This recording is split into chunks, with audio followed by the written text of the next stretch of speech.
There's really no way to say this other than to say it, but everybody's not your friend. Okay. Everybody that uses that word and that term loosely around you, oh, this my friends. Oh, this my bestie. Oh, they're not, that's not your friend. Okay. Oh, I don't like this energy, but I'm going to share this message anyway. Okay. Because I have been brought to you. Okay. To share this message that that's not your friend. All right. And you're going to take this how it resonates because if you're seeing this, okay, there's something here that needs to be revealed to you. All right. That your spirit team wants revealed to you today. All right. And part of it has to do very much with the fact that somebody that you receive as a friend is not your friend. Okay. This is somebody that was willing to take on whatever label was necessary in order for them to be in your company. They had ulterior motives, okay? This is someone I'm hearing that at the beginning and end of the day wanted to be your fuck buddy. They wanted to be your friend with benefits, okay? And they were willing to take you on in any capacity to get closer to that goal of friends with benefits, okay? Now, I don't want you going and trying to get in the way of nobody's karma. You know what I'm saying? Sitting up here thinking, oh, I know who it is. I know who it is. And that's fucked up. Oh my God. Oh my God. That's fucked up. You know?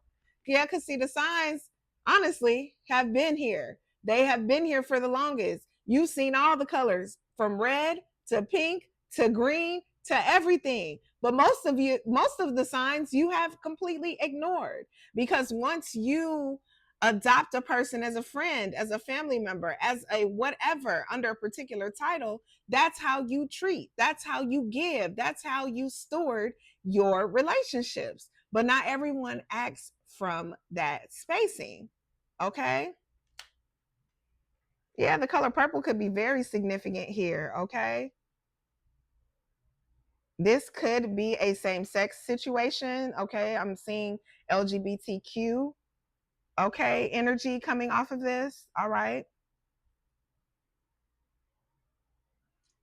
But yeah, there was a time that came about where you had to trust your intuition when it came to this individual because they're on the one hand, it's like, yeah, they were talking that good game. They met all the check boxes of being a good friend to you. They communicated, they had your back. Okay, they were there for you in those late hours when others would answer the phone, etc., etc., etc. All right. They became a very key component in your life, your day to day, and just in general. Okay. You found this person to be irreplaceable. Okay. So much so that it's like when they came into your life, they could have been, this could be somebody that's been around for a long time. But as your relationship progressed, it's like you went volume down on everybody else and volume way up with them. Okay. Only allowing them to come in even more so like the snake that they have been. And it's crazy because you know what? Yeah, you've had on your mind, you've had a little bit of doubt about whether or not you can really see them as this platonic friend that you've always had them as, right? But at the same time, it's like you're not by yourself, baby. You're not the only one that has this on your mind. In fact, they've always had it on their brain because it was an ulterior motive to begin with. It was their motivation to get closer to you. Okay. And they're the ones with the blues, right? They're scared to lose you. They are fucking scared as hell to lose you. Even if they can just have you hang on by a string, it's better than to not have you in their life at all, right? That right there, the thought of that is mental distress for them. All right. Somebody could be isolating because they're so afraid that they're going to lose you. All right. And in essence, they put all their attention on you. Yes, I miss you. If they could, they would spend hella time with you. But they are stuck in their fucking ego. 444, as I say this, while you are allowing yourself to surrender to this process of healing, right? You being open about this shit. You not sitting up here hiding in no closet. You not overthinking. Okay. And you're not creating anxiety, trying to over control everything. Okay. You've been speaking up for yourself. The colors blue could be significant. Okay. You've even been saying shit when it hurts. All right. Yeah, you no longer romanticizing crumbs. Fuck them breadcrumbs. Okay. You have really taken a look at your relationship to scarcity, and you realize that you've been denying yourself everything that you are deserved and you are owed in this life that is good for you, because you've been sitting up here with these outdated beliefs and systems that no longer work for you. Shit, just because a motherfucker want to take you out to dinner don't mean you gotta accept, especially if you know that you not there for the same reason that they are. You thinking they taking you to this nice fancy ass restaurant because you deserve to go to a nice restaurant and this is your friend. But they really trying to build up a fucking scenario to get in your bed. To get in your bed.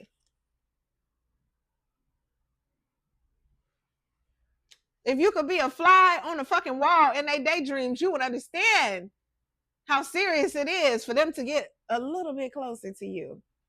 Okay? But bye, Felicia. Thank you. Next is about to be your response. Cause you're about to walk away and you're about to not care. Cause see, the way this looks to you, this is lying. This is motherfucking lying. You don't feel good about this. Somebody been secretly lusting and salivating over you and pretending under the guise of friendship that shit is cool. Nah, you're not good with it. It's not what you wanted for yourself. It's not what you wanted for yourself. There's nothing hotter than saying no. Boundaries are sexy, babe. And that's why you are appealing so heavily to so many people, because you ain't who you always were. You used the 7-Eleven on my timer. You could have been the type of person that was a little bit more casual out here. Okay. And people was in love with the idea of you. Right. So this so-called friend, this bestie of yours, they wanted a piece. They wanted a piece. Head over heels in love. Fell in love with your ass. Intense emotions, but ain't never tried to tell you what was really good, what was really going on. But it don't matter. All that matters is you let this shit go. You let this shit go. Even your cards want you single. You see the cards on the card. Somebody could do reads, okay, could do tarot. All right. But this is your wake up call. You releasing this energy back into the universe where it deserves to be. Because how can you trust somebody's calling themselves your friend that you've been through the mud with, and you're not being honest with them about what it is? No kind of motherfucking devotion. And if you could, you would have them lacking awareness in general, because this your ace boon coon, but you can't tell them the truth. Collective, they can't tell you the truth, but this your ace. Come on. Keep the bar where it's at.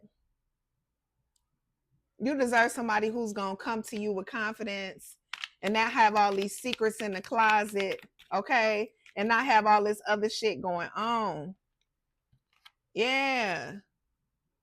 They think they need you, okay? And they may need you, but you don't need them.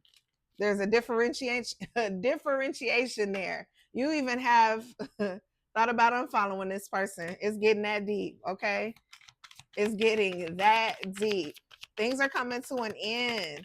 And this could be one of those things, my friend. Okay, you could be seeing nines. Yeah, but regardless, I'm going to tell you this, and I'm going to end this with this card. You're the spotlight, all right? Nothing is coming to steal your spotlight, because you are the motherfucking it. You are it, not them. Everybody ain't your friend.